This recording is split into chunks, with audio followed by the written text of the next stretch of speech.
로 운영을 하고 있기 때문에 아마 그 교통사고로 피해를 입은 피해자들께서 보다 아마 전문적인 어떤 법률 서비스를 제공받을 수 있을 겁니다. 네, 정말 전문가의 도움을 받는 것이 좋구나라는 생각이 드는데요. 자, 그렇다면 교통사고 피해자의 보험금 산정 시 이 짚어야 할 요소가 있다면 어떤 것들이 있을까요? 그 동일한 사고로 인한 동일한 부상이라고 할지라도 피해자의 나이, 또 직업, 소득, 또 장애율, 과실 이런 것들에 따라서 보상의 산정이 많이 달라지게 되는데 뭐 예를 들면 어떤 큰 사고로 인해서 큰 부상을 입은 피해자인데 이분이 본인 과실도 좀 있을 경우 그런 경우가 있습니다. 그런 경우에 피해자 입장에서는 본인 과실이 있기 때문에 내가 치료비를 제대로 받을 수 있는지 아니면 내가 치료비를 내야 되는 건 아닌지 이런 걱정을 좀 하시게 되고 특히나 그런 경우에 이제 가해자 측 보험에서 조기에 합의를 하자 이렇게 종용이 들어오게 되면 피해자 입장에서는 본인 과실도 있기 때문에 사실은 더 많이 오랫동안 치료를 받아야 됨에도 불구하고 그 종용에 따라서 덜컥 조기에 합의를 하시는 경우가 있고 그렇게 되면 결국 만족스러운 보상액을 받지 못하게 돼서 뒤늦게 후회를 하는 경우가 많이 있습니다.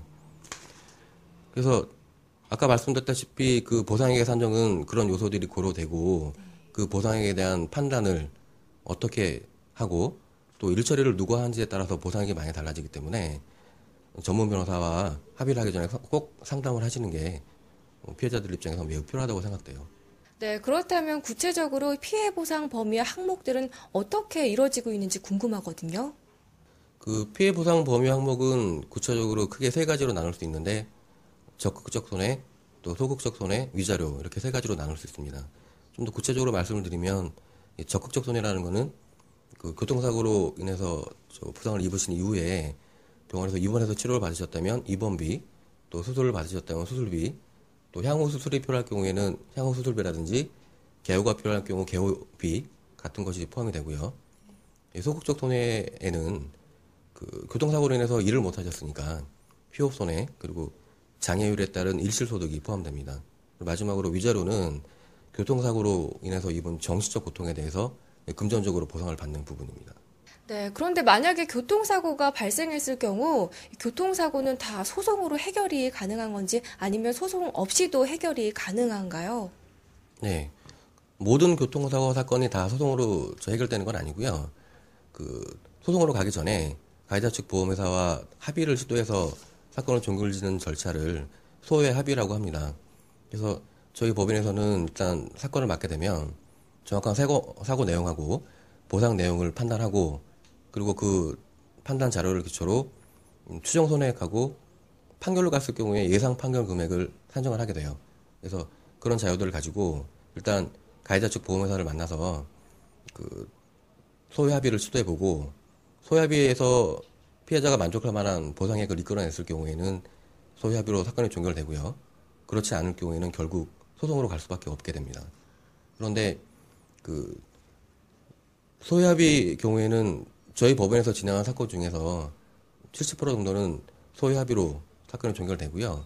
나머지는 이제 소송으로 가게 되는데 소외 합의 같은 경우에는 보통 보름에서 한 달 정도 시간이 걸리고 소송으로 진행될 경우에는 소장을 접수한 날로부터 1심 판결을 선고할 때까지 평균적으로 한 7개월 정도가 소요됩니다. 네, 그런데 만약에 지방 거주자분들이나 아니면 지방에서 사건이 발생했을 경우 서울에서도 진행이 가능한가요? 네, 물론 가능하고요. 지방 거주자 같은 경우에도 저희 온라인 사이트를 통해서 온라인 상담을 받을 수도 있고 또 직접 방문을 하셔서 상담을 받을 수도 있습니다. 그리고 지방에서 발생한 사건 같은 경우에도 그 가해자 측 보험회사는 통상 본사가 서울에 있기 때문에 서울에서 재판을 진행하는 게 충분히 가능하고요. 특히 그 서울중앙지방법원 같은 경우에는 그 교통사고 전담재판부가 별도로 운영이 되고 있고 다른 지방과는 달리 그 사망사고 시 위자료를 최고 8천만 원까지 인정해주고 있기 때문에 그 소송을 서울에서 진행하는 것이 아무래도 피해자들 입장에서는 좀 유리하다고 보여집니다. 네, 오늘 변호사님과 함께 정말 다양한 이야기를 나눠봤는데요. 마지막으로 교통사고 처리 문제 때문에 좀 근심하고 계신 분들께 한 말씀 부탁드리겠습니다. 저희 법인에서는 교통사고로 인해서 부상을 입고 뭐 고통을 받고 있는 분들을 위해서 앞으로 더 열심히 노력할 생각이고요.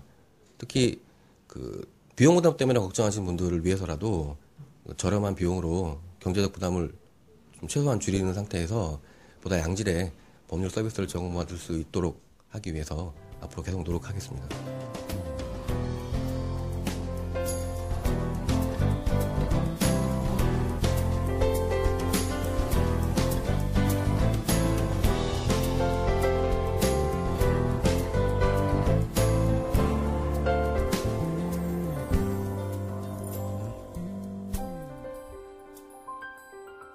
네, 여러분 지금까지 어떻게 보셨나요? 교통사고에 관해서 궁금했던 사항들이 조금은 풀리셨나요?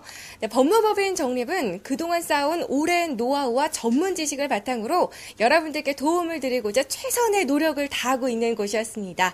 자, 이제 여러분들도 교통사고에 관해서 확실한 해답을 얻고자 하신다면요.